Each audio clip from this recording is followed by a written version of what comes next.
I watched my son's wedding through a swinging kitchen door. Every time it flapped, the room outside flashed like a postcard, glasshouse ceilings, a lake turning silver, strings of lights trembling over white tablecloths. Then the door slapped shut and I was back in the heat, parked on a metal chair between a rack of serving trays and a catering cart with a bent wheel that squeaked like a complaint. Tomato sauce breathed against my dress. My chair stuck to the floor. A girl in black carried a stack of plates like a magician and nodded at me, polite and busy. Earlier, a supervisor had guided me here with a gentle hand and a smile that didn't touch her eyes. They wanted visual consistency, she said. I understood the translation, stay out of the photographs. I had paid for this night, every peony, every rented fork, every hour of the band, and they sat me next to a bucket of ice and a chipped plate of cold chicken. If you paid for the party, wouldn't you get a seat? The door swung. Music swelled, then cut. Laughter rolled like a tide and pulled away. I kept my back straight. My handbag fit into my palm like a small, stubborn heart. I pressed it to stop the tremor.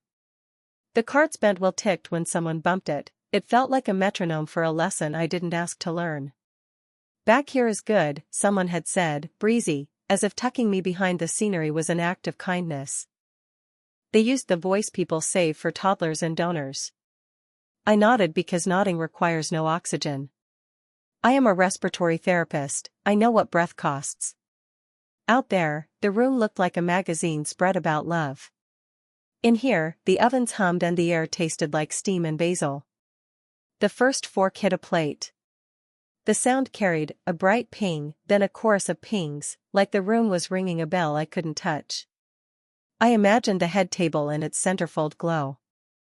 Jason's profile when he laughs. Lily's hand on his sleeve, gentle and proprietary.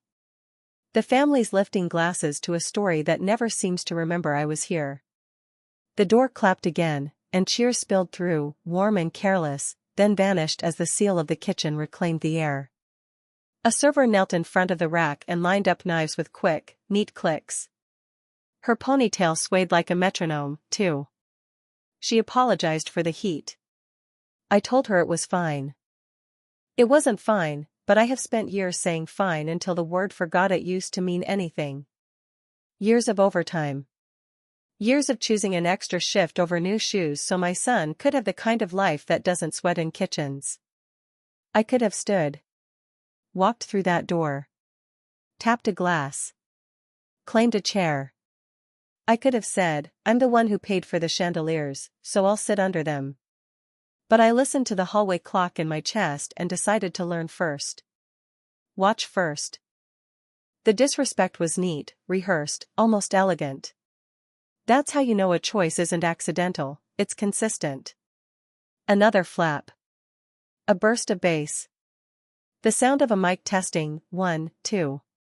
My eyes found a crack in the paint on the wall and stayed there like it was a horizon line. I breathed through my nose, slow and steady, a count of 4 in, 6 out. My hand stopped shaking. The cold chicken stared up like a dare. The tomato stain on my skirt would come out with seltzer and salt. The memory wouldn't. What do you call it when a mother is invited to pay but not to be seen? The door sighed open again. A cheer rose. For a heartbeat, I saw the head table, a lake of glassware and applause. My son lifted his glass. He didn't look toward the kitchen. The door shut, and heat folded around me like a heavy curtain. I set my handbag in my lap, smoothed the dress, and let the silence harden into something useful. I didn't make a scene. Not then. But a scene was finding me.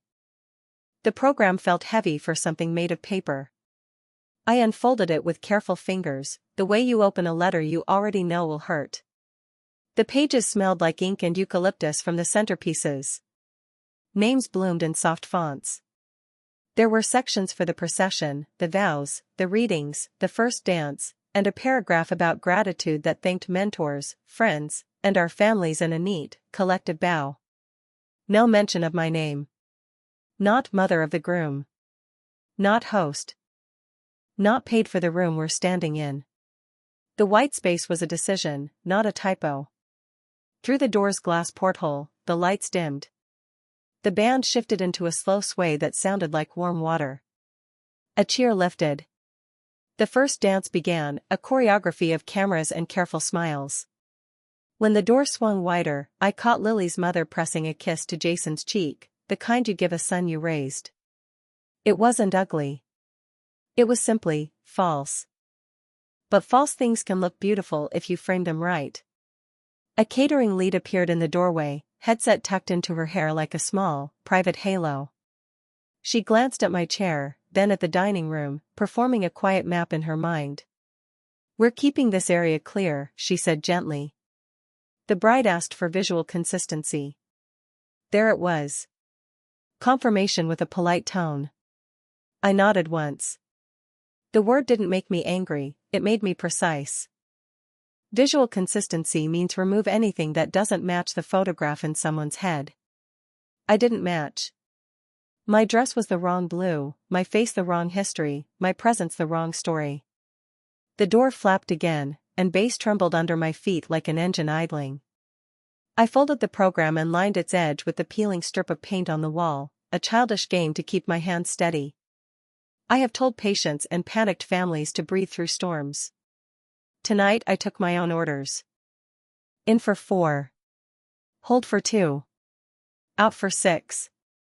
A little more air found me. The dance ended to applause that sounded like rain on glass. I could almost feel the tiny shocks in my palms, even though I didn't clap. People love a beautiful picture. We drink it like a promise. But what happens to the person holding the camera bag in the hallway? A server slipped me a fresh glass of water and whispered, "I'm sorry," the way people whisper in hospitals and churches. I thanked her. Her kindness didn't fix anything, but it kept me human. Somewhere inside the room, wine was poured, candles were nudged, and a photographer crouched to capture a laugh that would live on a mantle for decades. My mantle had school pictures, art projects, and a certificate from the first scholarship Jason won. I could still feel the cheap frames rough back against my fingers from the day I hung it. I thought about walking in and placing the program in front of my son. I imagined the hush. The heads turning. The speeches rearranging themselves mid-sentence. But I've learned that interruptions help the wrong people, they feed the story that you're the problem. So I stayed where the heat gathered and the carts clicked. If I had to be invisible, I would be strategic about it. Another lilt of music. Another swing of the door. Lily's dress moved like poured milk. Jason's hand on her back looked steady and sure. My heartbeat slowed. A quiet break formed inside me, clean, not jagged. It felt like a bridge snapping in a storm you already survived. I let it go without begging the river to hold it up. The catering lead returned to check the corridor again. She started to say something, then changed her mind when she saw my face. Professional instincts recognize other kinds of professionals. She left me with the steady thrum of ovens and an understanding. The instruction came from the couple's side. No confusion. No miscommunication. Just a choice that fit their picture. So I made mine. I fixed my eyes on that thin, curling strip of paint until it blurred into a horizon. I would not cry in a kitchen. I would not plead for space at a table I purchased. I would finish the night without a scene. Dignity first, consequences later. The song faded. Silverware sang. Somewhere, a microphone cracked with static, searching for a voice. I closed the program and placed it in my bag like a document for a future case file. If tonight wanted to erase me, I would become evidence. Tell me, when did love start needing a filter to look real? The door opened wider, and a server rolled out a cake like a small, white planet. The room cheered. The door fell shut. Heat gathered. My decision settled in my bones. I would carry the quiet to the end of the night. And when the night finally ended, I wouldn't be the one edited out. Glasses chimed like tiny bells calling the room to attention. The band softened into the background. A mic thumped once, twice, then breathed. From my chair by the kitchen door, I heard Patrice's heels settle at the head table like punctuation. Her voice poured out smooth and citrus bright, the tone of a realtor unlocking a perfect house. She gave Lily's childhood a golden filter, ballet recitals, honor rolls, summers at the lake where family always showed up. She turned toward Jason and welcomed him like a prize they had been grooming for years. If you didn't know us, you'd believe they raised him out of kindness and maple syrup. I watched through the porthole. I could see the top of Patrice's hair, lacquered and assured, and the edge of Jason's smile, obedient and grateful. He was nodding the way good men nod when they want the night to run without friction. I once taught him to count his breaths during asthma flares. Tonight, I counted mine. Gerald followed with a voice tuned for boardrooms and banquets. He told a story about the day Jason joined our family, like he'd been the one at the kitchen table coaching a teenager through scholarship essays, late-night geometry, and the year our car died twice. He lifted a hand for a dramatic beat. He almost said my name and then took the curve around it with professional grace. The room laughed in the right places. Champagne flickered like tiny stars, and camera shutters stitched the moment into something permanent. I scanned the tables for a familiar anchor and found Elena at the far side. She saw me, she did, and then looked down at her napkin as if it had burst into flames. The choice was small and deafening. I felt something inside me go still, like a lake after wind. An apology would come later, I knew. It would be careful and heavy and late. When I lifted my eyes, Lily was watching me through the door's small window. The smile she sent wasn't cruel. It was curated. It said, "We placed you." It said, "This is how the picture works." It landed with the weight of a plan, not an accident. She turned back to the room and touched Jason's arm with a gesture that read like ownership. Jason didn't look toward the kitchen. Not once. The mic hissed and cleared its throat again. Patrice thanked the parents for supporting our vision, an equal sign drawn in the air with a steady hand. The room applauded. My name floated in the silence where it should have been, like a missing tooth your tongue can't stop visiting. I felt no heat then, just a precise cold. My handbag in my lap became a file box. My memories arranged themselves like documents. I didn't plead for a seat, I gathered evidence. I wrote mental notes in clean lines, no mention on the program, visual consistency, confirmed by staff, seating in the corridor, a kiss to my son's cheek from a woman who had known him for 3 summers, the avoidance from my own cousin, the cool smile from the bride, the total absence of my name in a room I underwrote.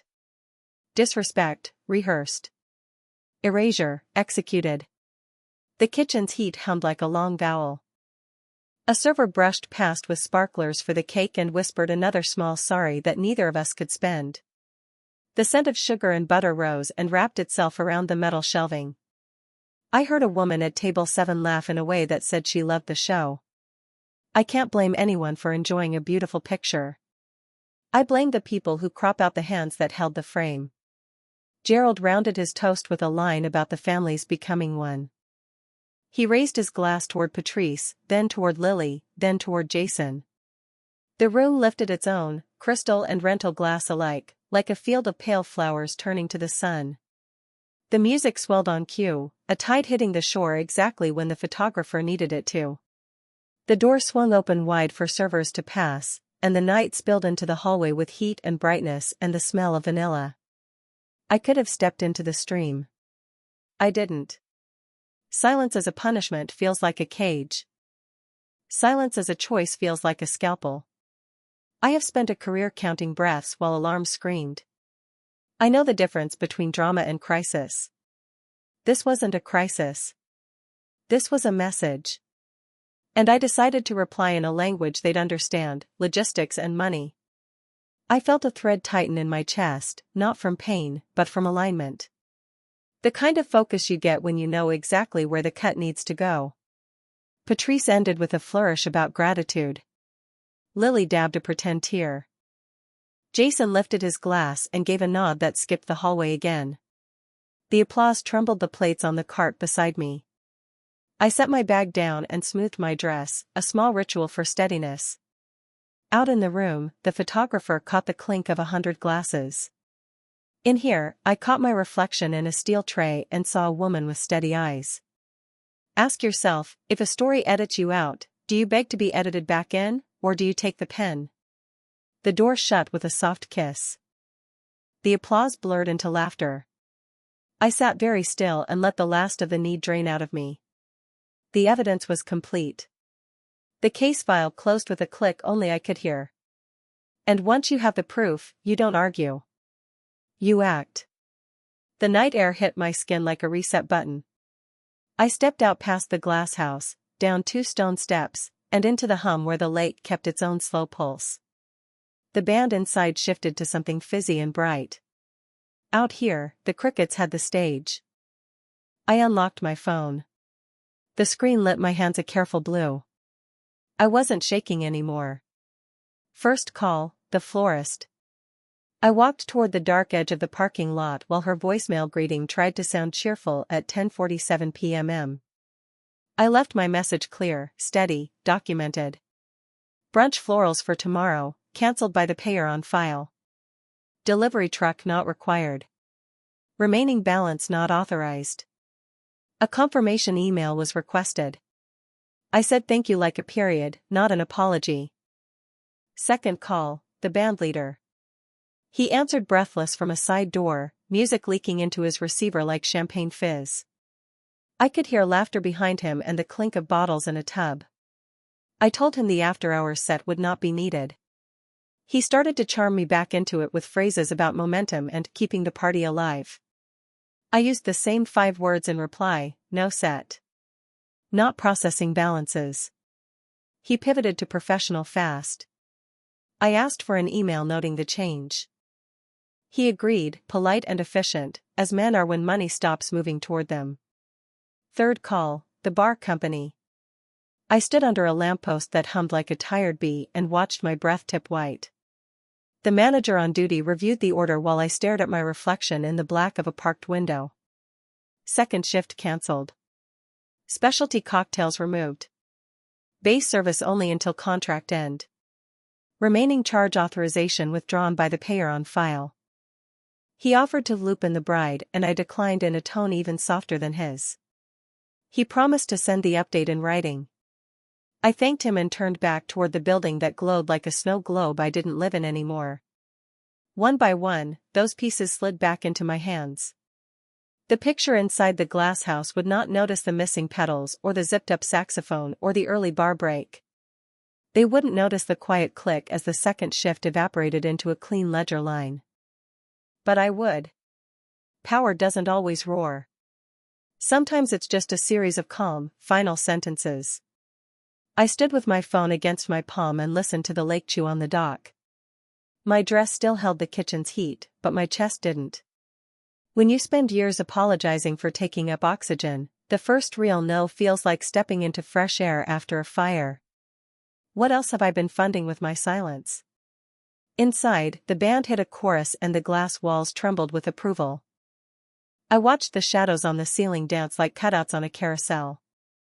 I had loved that my son wanted a beautiful night. I still loved that. But tonight had taught me the cost of being written out. My voice didn't need an audience to count. It needed a record.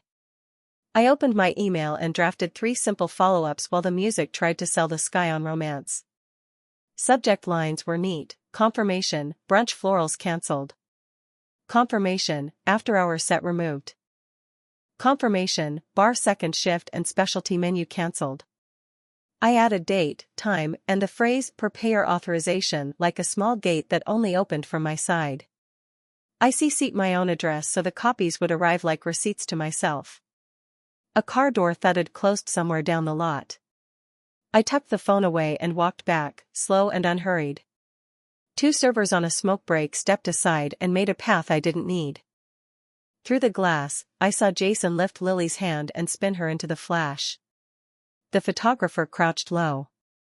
The night did what it was told. I didn't. I called a rideshare instead of waiting for a shuttle crammed with sequins and perfume. The driver's dashboard smelled like pine. We followed the lake road while the party got smaller in the rear view, a bright bubble sliding behind the trees. I kept my hands in my lap and felt the groove in my wedding band finger where nothing sat. At the hotel, the lobby was a quiet gold. A pair of guests in tuxedo jackets whispered over takeout fries, and a single shoe dangled from a woman's hand like a flag of surrender.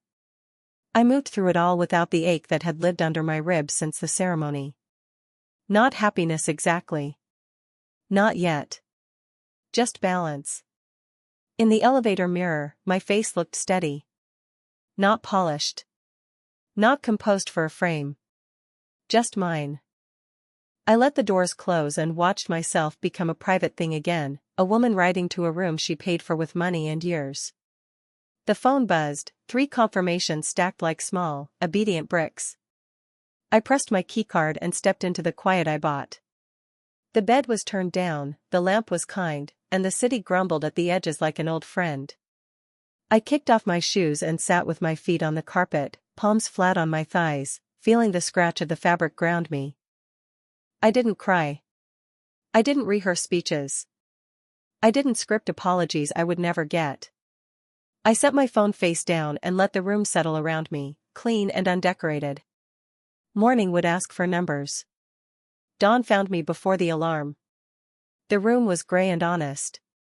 I brewed hotel coffee that tasted like cardboard and determination, then opened my tablet. The budget lid there, tabs, notes, confirmation numbers, and a column that used to feel like love. Cells lit up under my fingers. The cursor blinked like it was impatient with me. Unauthorized charges surfaced first, polite as pickpockets. A tasting fee from a restaurant I hadn't approved. A content package for the bridal social team. Spa day charges in a city I hadn't been in that week. The dates lined up with fittings and photo sessions I'd been too busy to attend. Line by line, my generosity had been treated like an open tab. I pulled up the bridesmaid payment app to check a detail. A note sat there like a lipstick stain on a glass: Jason's mom is covering everything, go big. The sentence glowed. It wasn't cruel. It was easy. Easy is where respect goes to die. I took screenshots. I exported a PDF. I added a new tab titled Boundaries and pasted the receipts like exhibits. The work steadied me. Numbers tell the truth when people won't. My pulse stopped trying to outrun the facts. Then I opened email. Calm subject lines, clean bodies, no apologies. Per payer authorization, cancellation stand. Remaining balances will not be processed. Please confirm in writing. I CC'd myself again because documentation is a shelter you build before it rains. This wasn't a refund hunt. This was a perimeter. The phone vibrated with auto-replies stacking like bricks. The first confirmation pinged, then another, then a third. I imagined petals that wouldn't be cut, a saxophone that would stay in its case, a bar that would close on time like a machine breathing out. Outside, a bus hissed, and the city shrugged into mourning. Inside, I drew a line and felt it hold. I checked the spreadsheet totals again, then highlighted the unauthorized items in quiet yellow. The color didn't shout, it warned.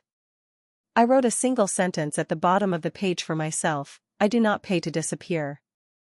The period felt final and soft, the way doors close in good houses. Messages started rolling in, early birds from vendors and late owls from people who hadn't left the dance floor yet. I turned the phone face down. Silence wasn't punishment anymore, it was a tool. I thought of every year I'd asked permission to be respected, as if dignity needed a co-signer. I took a breath the way I coach others: in for 4, hold for 2, out for 6. The air went where it was supposed to. My body believed me.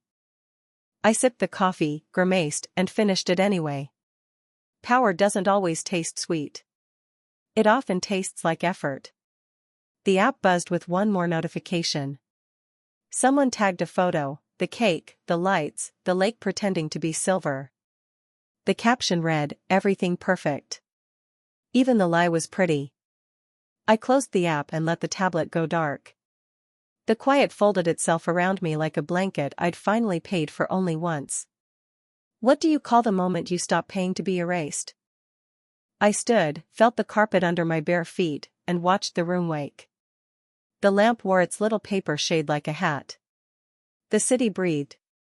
My hands didn't shake. I wasn't waiting for a thank you anymore. I wasn't budgeting for gratitude that never arrives.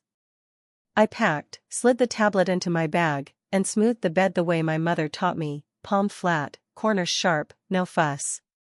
My chest felt lighter, not empty. There's a difference. I checked the door, checked the windows, checked myself in the mirror. Steady eyes. No performance. Back home, I knew exactly where I needed to go next.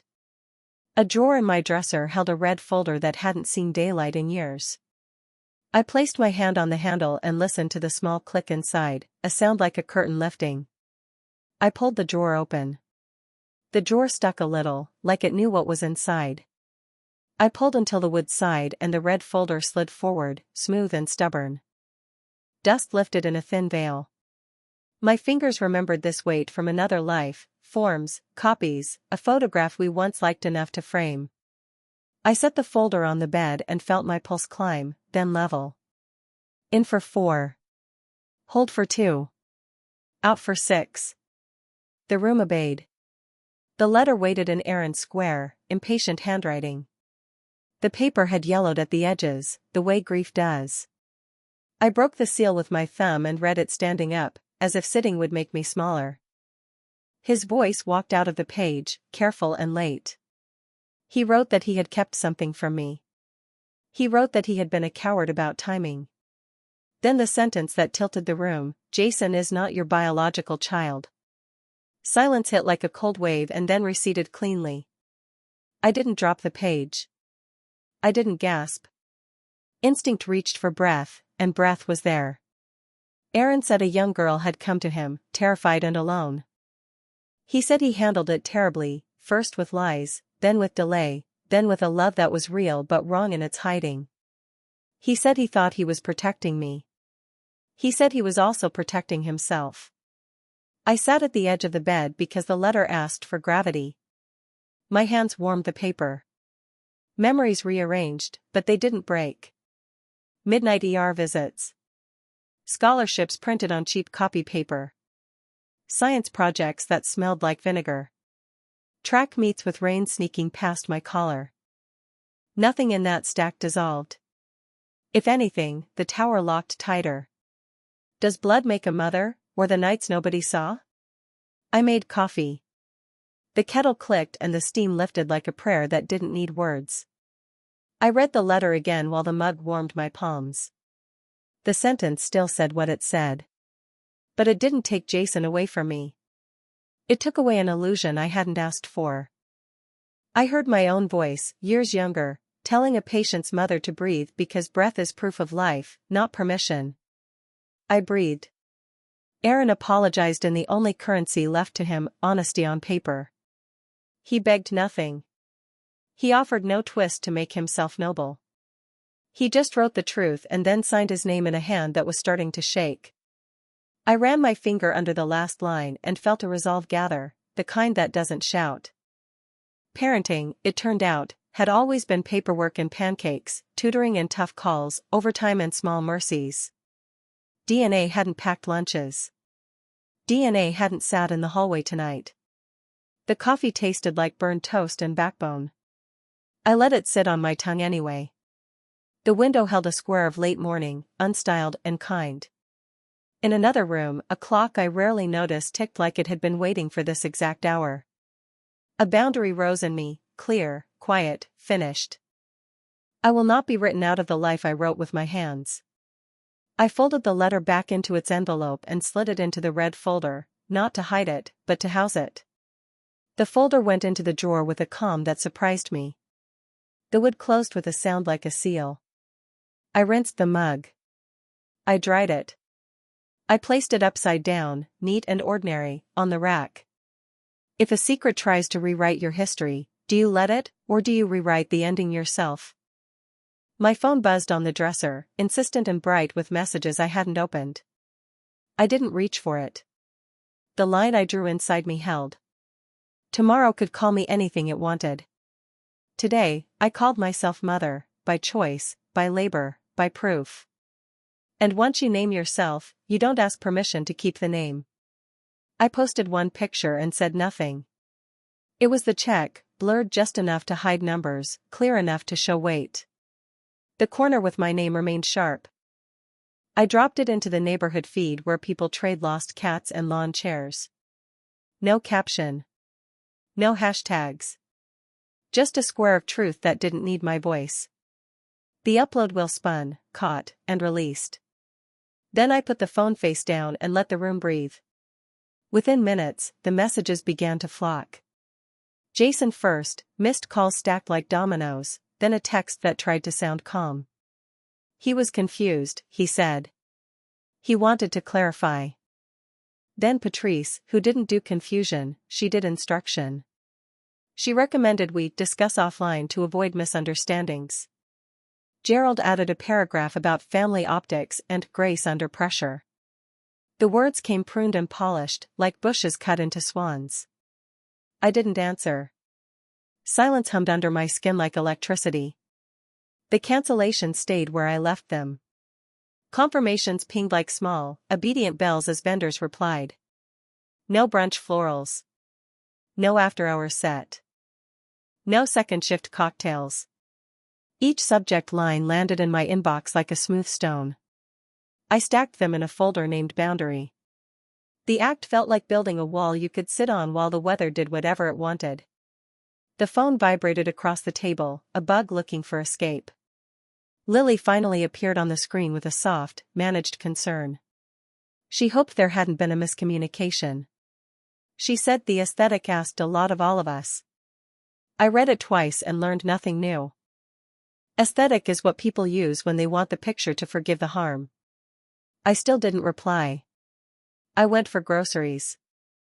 The automatic doors exhaled me into a cold aisle where lemons smelled like bright decisions. Muzak did a slow parade over my head. The refrigerators clicked, then sighed. I reached for milk with a hand that didn't tremble. Halfway down the canned soup, I saw Elena. Her cart was a small apology, flowers that cost $5, bread, a carton of eggs. She froze, then moved closer with eyes I recognized from funerals. She said she should have said something. The words tumbled out in a whisper that made the fluorescent lights feel loud. She said she saw me by the kitchen.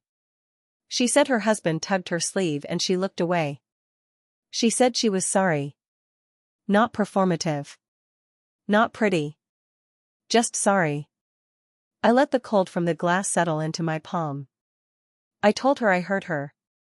I told her I believed her. I didn't open the wound to see if it still bled. We stood there while a stock boy stacked tomatoes with the care of a surgeon. Elena nodded too much, like her head wanted to be useful. I touched her arm once. She cried into the edge of her sleeve and then laughed at herself. We picked different lanes and moved on. Some repairs don't need witnesses. When I got home, a bouquet waited on the porch like an afterthought. Grocery store roses, petals bruised, rubber band biting the stems. No card. A ribbon with a wrinkle like a frown. The water packet rattled in the plastic like a cough drop. I looked at it long enough to recognize the gesture for what it was, cheap piece wrapped in cellophane. I set the bouquet in the kitchen trash, still wrapped. The lid closed with an even, final sound. Respect doesn't arrive tucked inside a discount bundle. My phone kept pleading its little song. A voicemail from Jason shifted keys, conciliatory, then sharp, then weary. He said he was managing a lot of voices. He said Lily was hurt. He said we could talk when things cooled down. I held the phone, thumb hovering, breath steady. Would you answer to defend your dignity, or let silence do it? I let silence do it. The afternoon thinned into a pale evening. I made soup because soup is honest. Carrots softened. Onions sweetened. The stovetop breathed in foggy sighs. I ate standing up, then washed the bowl and tipped it to dry. Outside, the porch light came on without being asked. Inside, I folded laundry with the calm you earn, not the kind you borrow. Later, I opened the neighborhood feed once more. Under the photograph, comments built themselves into a fence and a field, neighbors with their own stories recognizing the shape of mine. No names. No details. Just the way a town hums when it knows what it saw but prefers the truth to speak itself. I neither liked nor replied. The post didn't need me anymore.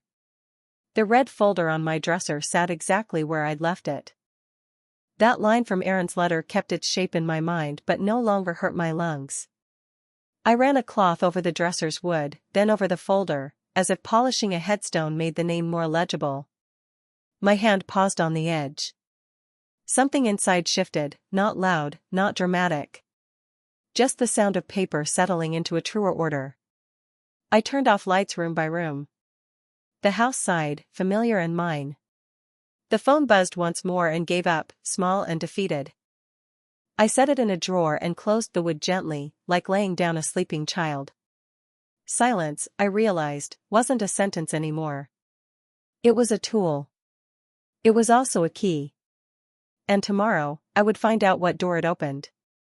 The house was quiet when I pulled the red folder back to the light. Dust lifted in a thin ribbon. Sun found the scratches on my dresser and made them honest. Paper settled under my thumbs with that dry, papery sigh old things make when they know they matter. I thought I was only tidying. Then a corner slipped free, an envelope I hadn't clocked before, tucked behind a photocopy of Jason's first report card. The date on the flap stopped my breath for one beat, then gave it back. 3 days before Aaron died. I opened it standing up. His handwriting shook more here, ink hesitating between one word and the next. He called this the truth he should have led with. He wrote about a girl, barely grown, who came to him afraid, whose parents would rather bury a story than raise a child. She wanted adoption. She wanted the baby safe. He said he told her he knew someone. He meant me. He wrote that he lied because he was sure of one thing only, that I would be a mother in the ways that count. He wrote that he couldn't bear the thought that some agency might place Jason somewhere that didn't know how to hold a feverish forehead at 2 a.m. He wrote that he was selfish and small and, somehow, right. He wrote, "You would have said yes if I'd asked." I was too afraid to ask. I laid the paper on my palm and felt everything inside me click into a truer order. The first letter broke an illusion. This one swept up the shards. Biology hadn't packed lunches or argued with insurance. Biology hadn't slept in folding chairs by hospital beds or learned the rhythm of my son's breath. Choice had. Labor had. Love, the unphotographed kind, had. The kettle finished with a dull cluck. I poured water over coffee and watched steam rise like something I didn't have to name. I read the letter again. It didn't excuse him. It didn't need to. It explained what had never required my permission to be real. My life had already testified for itself. Would you feel anger, or relief, if the last lie finally told the truth? I walked the rooms with the letter still warm in my hand. Frames watched me from mantels and shelves. I took them down without rush. The click of each back plate sounded like a small verdict. A school portrait with a crooked tie. A science fair ribbon taped to a poster board. A snapshot of us outside a dental office, laughing because the wind flipped my hair into a mustache.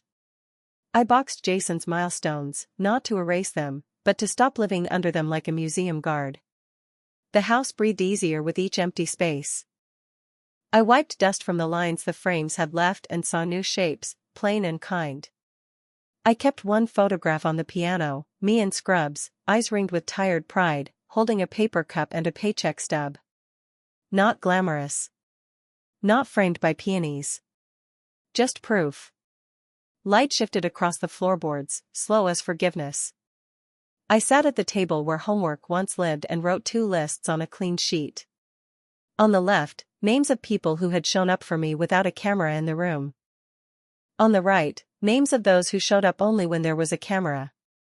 The left column filled itself with steady hands and quiet favors. The right column was shorter than it used to be. Elena went on the left. Of course she did. Apology isn't time travel, but it's a map. A few work friends, the ones who swapped shifts when my car died, joined her. A neighbor who plowed my driveway the winter I pulled double nights.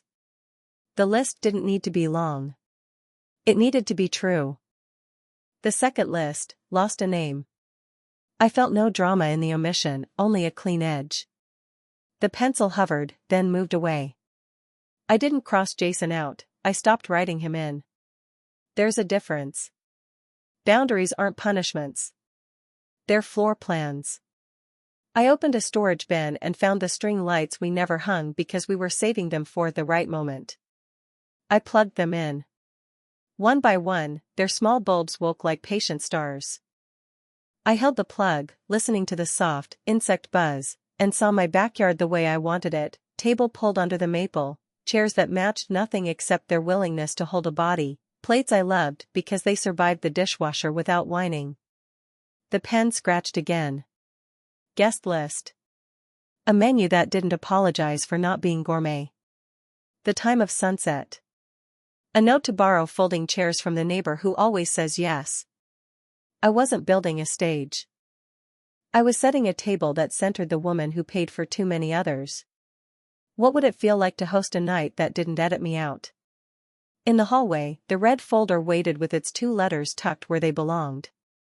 I slid it onto a higher shelf, not hidden anymore, just shelved. The room looked spare and accurate. Even the air felt squared up. I sent 3 texts. Not explanations. Invitations. 2 came back with a fast yes and a smile I could hear at the ends of their sentences. Elena's reply arrived last. She asked what she could bring. Yourself, I typed. That's the whole point. Outside, a breeze lifted the maple leaves like someone testing a curtain. I stepped onto the porch and pictured the backyard with the lights strung, laughter lifting, a toast that didn't revise history. Somewhere down the street, a screen door clapped, ordinary and good. Inside, I made one more list, folded it, and tucked it into my pocket. People who see me. People who don't. The doorbell didn't ring. The phone didn't buzz. I liked the silence. I pressed my palm to the kitchen table, the same table that had held math homework, past due notices, and dinner for 2 when we could barely afford it. The wood felt steady under my hand. I had a plan now. A date circled. A table to lay. A life to center. And one more seat to consider, empty or not, when the night finally came. The first bulb snapped awake like a tiny star, then the next, then the next. String lights stitched a gentle ceiling over my backyard. The maple leaves held their breath. A pan hissed on the stove and sent garlic and lime across the rooms that once belonged to milestones. I set plates I loved, the mismatched ones that survived dishwashers and heartbreak. Music whispered from a speaker, low enough to let voices win. Guests arrived the way kindness does, without drums. Elena came with a bag of peaches and the careful smile of someone forgiven but not careless. 2 coworkers brought a salad and a joke about my obsession with labeling leftovers. The neighbor who snowplowed my driveway in January appeared with folding chairs that squeaked but didn't complain. I opened the back door and the house exhaled every picture I had packed away. I cooked for my own taste, not a theme. Grilled chicken with char I didn't apologize for. Corn blistered until it smelled like summer pretending to be brave. Beans simmered with cumin and stubbornness. I salted like I believed in flavor. I didn't ask if anyone had notes. The table wasn't a stage, it was a place to land. We ate with the easy rhythm of people who aren't auditioning. Bread tore. Butter softened. Glasses nudged one another and made a low, friendly chime. Elena told a story about losing her voice during parent-teacher night and finishing the evening with a whiteboard and a stolen marker. A coworker mimed a patient who insisted on diagnosing himself with a celebrity disease. We laughed the way laughter works when no one is being measured. The empty chair at the end of the table didn't glare. It just was. I left it on purpose when I counted heads. Not a shrine. Not a trap. A truth, there is space here, but not at the cost of me. Breezes braided the citronella smoke. The lights hummed like small insects with good manners. I looked at the faces around my table, people who had showed up when there wasn't a camera, who had texted home yet, instead of post it. I felt seen in the most ordinary way, which is to say, completely. I poured water into short glasses that caught the light. Elena's hand brushed mine when she reached for the salt, and in that light touch I felt the apology again, this time settled and useful. She studied my backyard as if memorizing the piece for later. I set a bowl of peaches between us, their skins warm and freckled, summer cupped in a ceramic dish. "Can I say something?" she asked the table, not the night. She didn't stand. She didn't clink a glass. She just let her voice sit in the air like another plate. She thanked me for dinner. She thanked me for not closing the door. Then she said the sentence that landed like a soft bell. To Nora, for taking her place at her own table. We lifted whatever was in our hands. Not a performance. A marking. The toast walked through me like light through water and left calm where the ache had been. I could hear the neighborhood soundtrack at the edges, distant TV, a dog telling a story no one believed, a car easing past like it had nowhere urgent to be. We refilled plates. Someone asked about my recipe for the beans. I told them the truth, patience and salt. The answer made them laugh, and I liked that it wasn't a secret worth guarding. Would you have left one chair empty? The question moved through me, honest and private. I thought of the red folder. I thought of 2 letters that had closed a book without burning it. I thought of my son's face under chandeliers I bought, turned away from the kitchen door that framed me like a mistake. I placed a slice of peach on my tongue and let it insist on sweetness. Later, dishes clacked in the sink with a music of their own. People carried plates into the kitchen because loved as chores. Elena stacked forks with a focus that felt like penance upgraded to care. My neighbor folded the squeaky chairs and left them by the door as if they were obedient dogs. The co-workers wrapped leftovers with the reverence usually reserved for heirlooms. None of them asked for a photo. We built the ritual without evidence. When the last goodnights floated down the steps and the gate clicked shut, the yard held the echo of them like warm air. I stood under the lights and looked at the empty chair. It had kept its place without begging. I lifted it, felt its weight, and returned it to the garage. Not banished. Not saved. Just stored. Boundaries can be put away without being erased. Inside, the sink turned hot and generous. I washed what needed washing. I wiped the table the way you clear a page before writing something worth reading. The house smelled like cumin and citrus and the kind of quiet that belongs to you. I left one thing on the table, a small stack of receipts bound by a paper clip. Not to brood. To remember. Money had been my language for too long, the only grammar anyone seemed to understand. Now it was just paper. If it had to speak again, it would tell my story in my order. On the piano, the single photograph I kept waited where the others used to crowd. Me in scrubs, tired and proud. No lace. No lake. No rented forks. Just a working woman who taught a boy to breathe through storms and pay attention when silence changed color. I switched off the backyard lights one strand at a time. The yard didn't vanish, it rested. I stood by the back door and listened to the night reset its shoulders. The porch light stayed on. Not for drama. For safety. For arrivals that ring the bell instead of letting themselves in. In the hallway, the red folder sat high on the shelf like a book that no longer needed to be opened every hour. The air of the house felt square and clean. My bed was made the way I like it, corners sharp, pillow honest. I slid beneath the sheet and turned onto my side, facing the window, not the door. Somewhere down the block, a car door shut with a soft, thoughtful thud. I didn't sit up. I smiled in the dark, a quiet, private thing.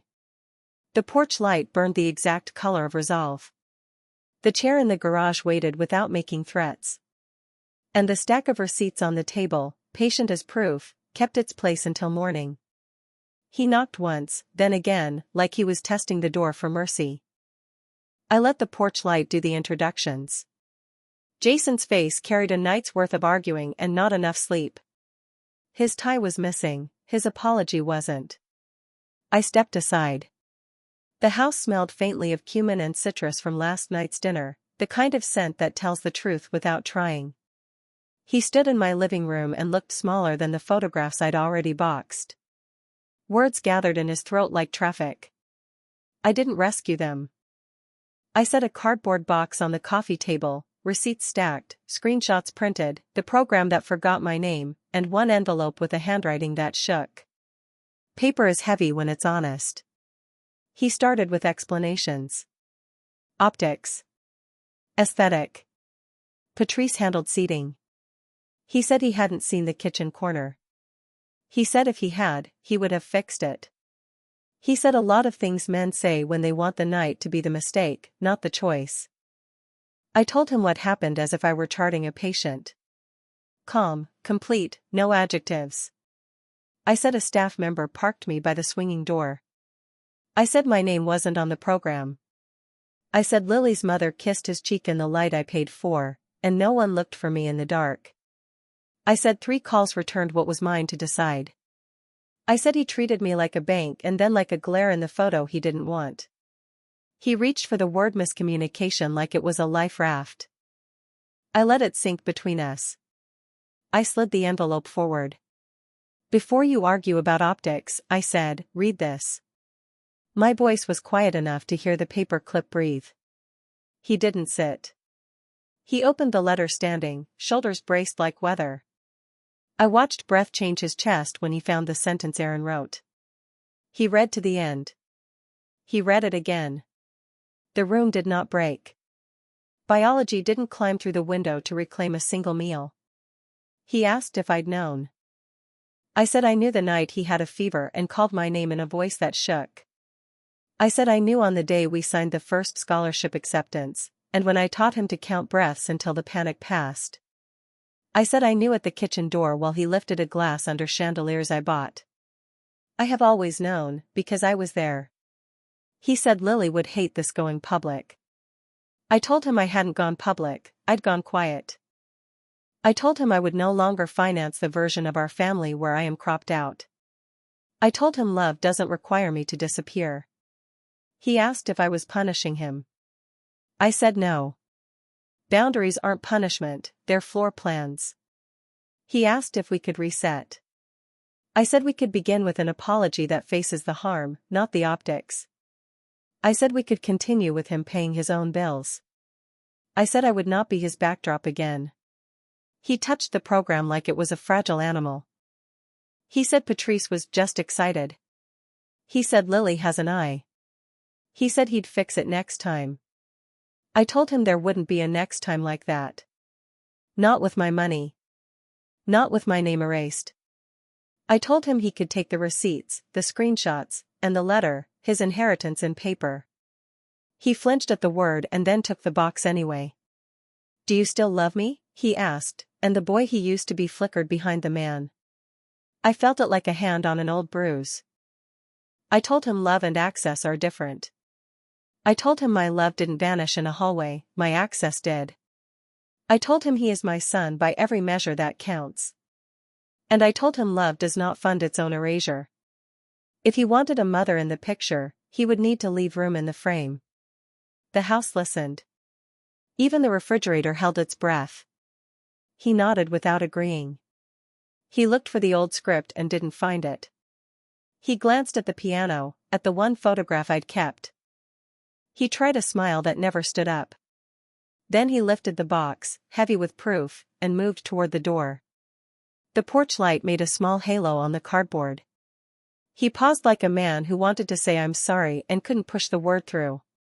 I didn't fill the silence. Silence did its job. The latch clicked. Footsteps faded. A car door closed with a tired thud. The house exhaled. I stood still until my pulse matched the clock in the hallway. Then I turned the porch light off and set the kettle on. Tea hissed. Evening softened its shoulders. Friends came over with leftover peaches and the kind of laughter that doesn't ask for permission. We sat under the string lights like they were small moons hired for quiet work. Elena raised a glass, not high, just steady. She toasted to choosing yourself without burning the house down. We drank water because peace doesn't need proof. Later, I washed the glasses and left them upside down on a towel. I wiped the table the way you erase a blackboard between classes, no lesson lost, room for the next. The chair I'd stored in the garage stayed put. I didn't miss it. Night carried me to bed like a calm river. No scripts. No rehearsals. No invisible price tags tied to my name. I lay on my side, facing the window, not the door. A breeze lifted the curtain and set it down again. My body believed me. Is love still love if it needs you to disappear? Morning answered in plain language. Sun through blinds. Coffee that tasted like mercy. An inbox without emergencies. A heartbeat that kept time with itself. I woke to uncomplicated peace.